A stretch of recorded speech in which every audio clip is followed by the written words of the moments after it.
In 2035, the entire West Coast from Mexico to the Canadian border will be going mostly zero emission vehicles. What does that mean for RVers? Well, let's find out. Welcome to RV Out West. I'm your host, Brooks. My Family of Four's base camp is located in the beautiful Pacific Northwest, and our RV adventures radiate out from there. Please grab a mug of coffee and join us as we discuss RVing around the American West. From sweet camping spots, gear and equipment, to tips and tricks, we've got you covered. We are RV Out West. Washington State, along with both California and now Oregon, have drafted via executive order a new law that directs a future of zero-emission vehicles by 2035. Joining us on the show is former Washington State Representative Emily Wicks. What makes Emily the perfect person to talk to is that she was also a member of the Transportation Committee and has firsthand knowledge and experience working bipartisan with others to help draft the future of transportation in Washington State. Emily Wicks was born and raised in the 38th Legislative District. She began her career in government affairs and communications in 2008, working for Governor Jay Inslee, Lieutenant Governor Cyrus Habib, and for the Marysville School District as a communications and community relations coordinator. Thank you, Emily, for coming on the show to discuss what the upcoming new EV law may mean to RVers. Yeah, thanks for having me and letting me talk about my passions, transportation. Before we kind of dive into the topic about this new EV law, I just want to put on the table that I am a fan, personally, of solar. We have a 7.5 kilowatt solar two arrays on our roof, and it has been extremely beneficial, both financially as well as environmentally, for my family and for our home. So I am not opposed at all necessarily to this idea, but I do have concerns that I think are shared. Well, first off, can you just briefly explain the 2035 EV law? So the EV law will start in 2025. That's when it goes into effect. The governor's office is currently working on their implementation plans. In 2025, 35%, we will increase our electric vehicles provided by 35%. So 35% of all vehicles by 2026 should be electric vehicles on the market. That increases to 68% by 2030 and 100% by 2035. So those are the checkpoints and the statutory requirements that we're trying to get to in our state. Some more background is that EVs to date, they're about 8% in Washington, in our Washington fleet. That's 12% in California, which I use because they're a very similar state and we're following their lead, and it's 4% nationwide. So by 2035, the goal is to have all, and I need to be very clear about this, new vehicles, electric vehicles that are coming on the market. So gas powered vehicles, we're not just going to throw them away. We're not just going to, they're going to exist. But as those become more rare over time, we'll see less and less, which will also encourage, I think, both the state further and private industry to have more of the infrastructure that we need.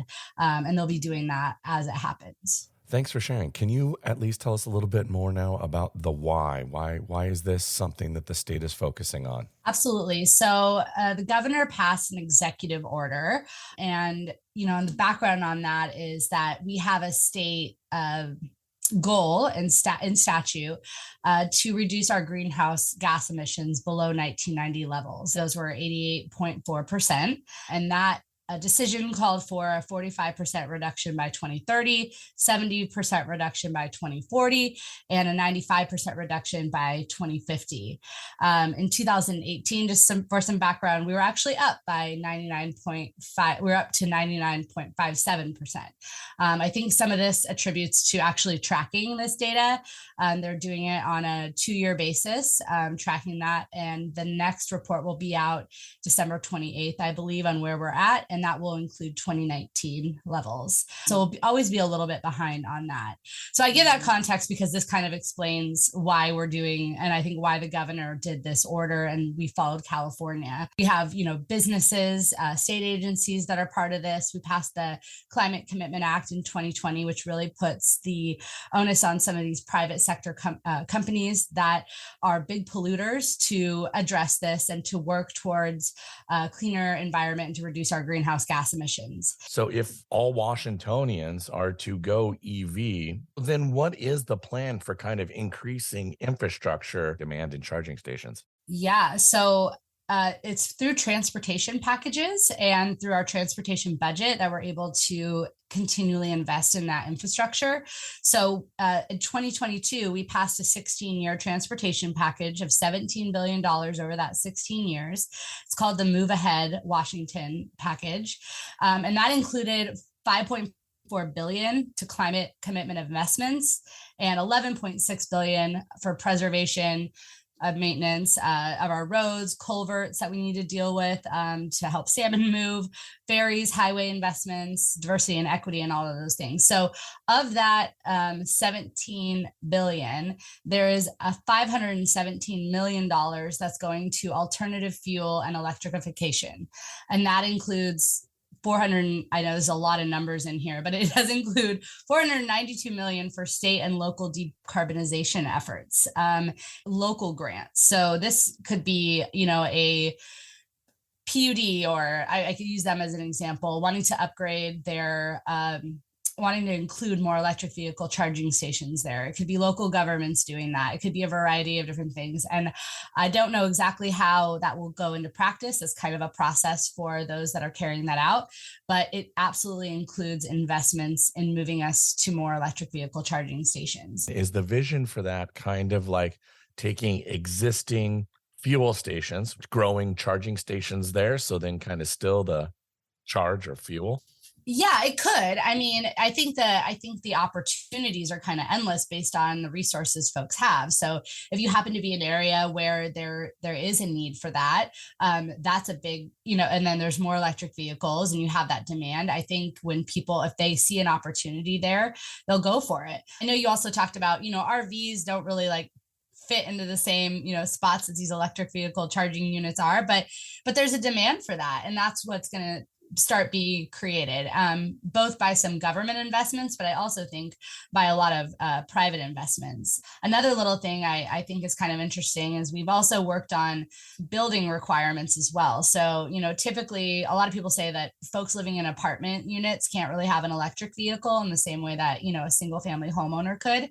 They're going to start putting the right connections into those units. That's required by law. Our local unions are also, they're doing training programs basically about how to work with this technology. So the electrical unions are investing in what the future holds with this, and the need for them to start being trained to properly, work on these stations, converted gas stations, or any, infrastructure that ends up being developed. So I think it's really cool that we're both updating the next generation of workers, giving them the skills to continue to do what they do, but in a new way. So it's kind of all hands on deck. You mentioned, which is one of my big concerns, is how I would fit.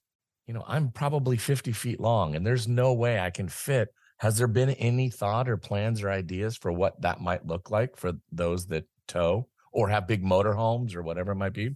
Oh, absolutely. I mean, we're a little bit farther away on motorhomes moving to completely electric. But part of the budget also included some money for the Northwest Seaport Alliance to be working on heavy trucks and these heavy duty vehicles. So we know that that's not what, they're not going to be able to move that quickly. And I'm finding for a lot of trucks, and I don't want to speak out of turn, but from the auto dealers in the trucking industry, what they're going to need is hydro. That's going to better serve what we currently currently have as these diesel trucks. So there's an investment there. There's going to be a stakeholder group and a task force that I definitely would love if, RV owners would want to, participate in and start watching those meetings as they go into place, because those are the conversations that we're going to have. And I just know technology is going to continue to move faster and faster as more people are wanting these electric vehicles and are looking for them. There's a market. So like our auto dealers are already doing this. In fact, they want to continue to sell these electric vehicles and they see where it's going. So this is going to happen, kind of without the government or not.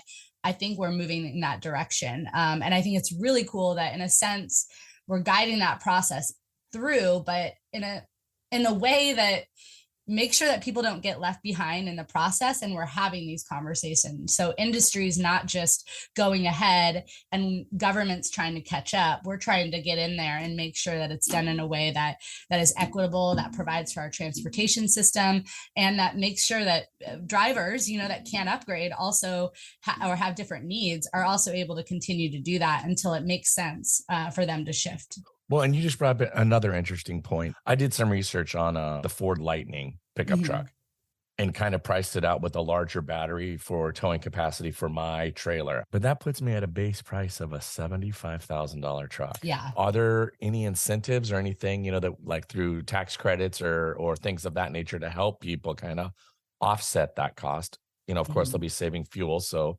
amortizing over ownership is one thing, but looking at it that way, as well as then I worry about the towing capacity. Yeah. I mean, and I won't pretend that's not a problem, right? Right. Yeah, I mean, that's with not the an Ford issue. F-150 Lightning, the farthest I would make it would be Everett to Leavenworth. Absolutely. Well, yeah. So to answer the first question, in Washington, so the purchase of an alternative fuel vehicle, they will receive a tax credit for 75% of the cost, which is up to $25,000 per vehicle. And it applies to used vehicles that are modified as well. So these used electric or alternative fuel vehicles meet the U.S.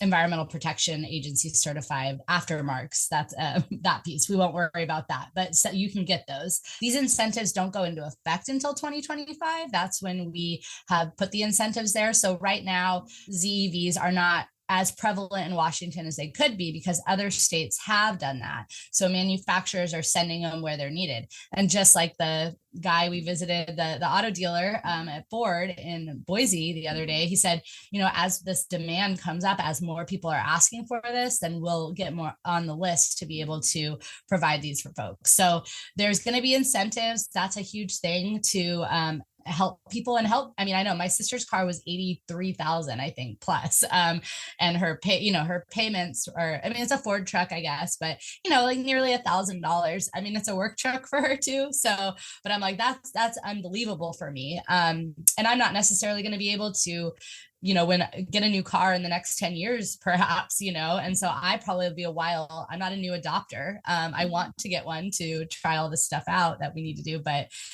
it's going to take a while for people. Again, there's going to be the new adopters. There's going to be people that find it beneficial to them, that will see the benefit. There's going to be people that do it for environmental reasons. But we don't want to leave behind, again, the people that can't upgrade right away, right? Because that's expensive even for people with money. So let me ask you this. So 100% of all new vehicles sold in Washington State in 2035 are going to be electric vehicles. That is the goal and the hope, and it is statutory. So based on in executive order. 2036, could I buy a used diesel 2035 that's a year old and be able to register it? I reached out to the governor's office because my assessment is, we're not going to take cars off on the road, that are there. But I think what we will find over time is a pendulum will swing where it's not as efficient or smart or financially, cost effective to get a gas powered vehicle. And the hope is also that, and if the technology hasn't gotten there, there's still a market for it. I think that's going to be a hot commodity too. Right. So if people still want that, but they're not going to go away. No one's going to trash your gas powered vehicle. We want to move forward again. Like Transportation is 41% of our greenhouse gas emissions. So that's why it's so important that we start here. Puget Sound Energy, I was just looking at the percentages of where they get their energy, and coal is still 25% or 24%. Hydrogen is a little higher than that, but we're going to have to, still use this for our energy needs, but we can reduce our reliance on it and start diversifying. And that's the goal. Is biodiesel something that the state's also looking at? Because I interviewed the chief operating officer of Sequential Biodiesel on the show. Oh, cool. A few episodes ago, and we geeked out on biodiesel, and it was awesome. Well, as an alternative renewable source of potential fuel while helping American farmers, right? Because it's corn based, and so it's not fossil fuel based, and it burns clean. I would like to even see more biofuels as a renewable option for diesels. I don't know. I mean, there is that big conversation around hydrogen fuel, electric, and biodiesel included in that. Like, what do we have all of those? Like, how are we, what are we really investing in? So that's always a conversation that I'm having with the folks in the auto industry, is I think they want more clarification on, like, what direction are we really going so that we can have enough of that infrastructure to set it up. A lot of RVers who have a motorhome typically will tow a small light passenger vehicle. They call them dinghies or toads, is just kind of the acronyms they use, but it's their shuttle, right? So they'll get to the campground, they'll get set up, and then they'll have their daily use vehicle. Yeah. It's interesting because my brother-in-law and my sister-in-law out in Pennsylvania have a Class C motorhome, and they've been looking at trying to find a dinghy for them that would work for them. And they're pro EV. My brother-in-law, Ian, has done a bunch of research about towing EVs behind a motorhome. It's problematic. And you can't, what they call flat tow, meaning you can't tow the vehicle on its tires because of, I guess, the way that they are manufactured. There is no neutral per se where you can spin everything without breaking anything while you're pulling it behind you. Interesting. So they have to be towed on a trailer. It adds a different layer of complexity to the towing process. Yeah, that is like truly a bummer to hear, that because electric vehicles would be a perfect vehicle for those short trips when you're stopped at some place to camp. So this is why I say, pay attention to these conversations on these larger vehicles, because there's going to be innovations around that, and there has to be, right? I think innovations will continue to come. I guess I'm just like a really optimist about it. Right. And with the 2035, we're still a decade away ish. So, but a decade moves quickly, unfortunately. I'm finding in life, as you get older, it goes faster. But let me ask you this. I'm assuming then once the charging infrastructure start to really come into play, is there going to be a fee, right? Now I pay for gas, I buy by the gallon. Is there going to be by the whatever, and I'm going to have to swipe a card at a charging station because right now my understanding is if I go anywhere, I go to a Silvertips game and I park in the county parking lot, I can get primo parking and I can plug in and charge while I'm at the Tips game. No harm, no foul. Yeah, I think there's going to be a combination. I do think there's going to be an industry that results out of it. We use that. I think you pay about $10 a month to charge your electric vehicle at your home. That's about what someone has estimated. So there's going to be a level, a fee for people that want to profit off of it, right? I think it's great that government entities and other spaces are providing that for free as part of their cost of doing business or having that in their space. And someone's going to figure out how to profit from this eventually, But I think that's why it's so important that the government is investing in these grants and projects as well, so that we can have these spaces for people. And so it's not an issue long term. All Washington State cares about when it comes to the electric vehicles is making sure we get the road usage charge, because they use the roads and we want to keep them safe and we want to continue to maintain them in this state. Is there any questions that I didn't ask that you feel like I should have asked? No, I think we covered a lot. I can't stress enough just how fast I think technology moves. I think charging is going to get faster and faster as we go. I think we're going to have to address speed and capacity of these towing vehicles. I know that's a concern. a friend of mine has a Tesla, like a first generation, and he towed his Airstreams and then was able to use the Tesla app to find different locations where he could charge. I'm sure it did take him a little longer than than others, but if Tesla is doing this and providing that as a private company, there's ways for the government to follow. So I don't think anyone needs to feel like the world is ending, right? And like say goodbye to your diesel vehicle right away, but it's, we'll adapt and we'll move forward as everyone's able to do it, just like we've done with everything from, cell phones to computers. So sometimes the journey is the destination, as they say. Absolutely. Well, Emily, thank you so much for taking the time out of your busy schedule to chat with us here on RV Out West. I really appreciate it. Thank you. Loving your show. Thanks. This episode covered a lot of information that is relevant to us as RVers. While it does sound like there are obstacles that will need to be overcome, looking at where we are now, knowing where we are going, does give me hope that by 2035, the state just might be ready. With that said, and as you heard, this future switch also does not mean a full elimination of gas or diesel-powered pickups that we as RVers rely on when we are pulling our trailers, toy haulers, or fifth wheels. Or for those of you who travel around in a motorhome, that you will not be able to find the fuel you need to fuel your adventures. We should remain open to the idea that the future of our RV travel may need to change, because the only constant in life is change. Thank you so much for listening. To help the show grow, please share with your RVing friends and family about this podcast. If you have an idea for a topic you'd like me to discuss, please contact me via rvoutwest.com. Remember that we are dropping a single pit stop segment beginning next week, as we will now be sharing content weekly. Please keep your eyes out for that episode in your podcast directory. In our next full episode in 2 weeks, I'm going to highlight a 10-day road trip that begins and ends in Seattle. This is a great episode for someone who is looking to explore all that Washington State has to offer, and yet they only have 1 week of vacation to experience it. Now, get out there, explore, and go see what's beyond the horizon. Thanks so much for listening to RV Out West. Join us again in 2 weeks with our next episode. Please like and subscribe to our podcast on iTunes or wherever you choose to get your podcasts so you never miss an episode. And I sure would appreciate if you left a rating or a review of the show. Special thanks to Scott Holmes Music for providing the intro song, We Are One. RV Out West can be found on Instagram and Facebook, where you can interact with us and follow along on our RV adventures around the Pacific Northwest. So get out there, explore, and go see what's beyond the horizon.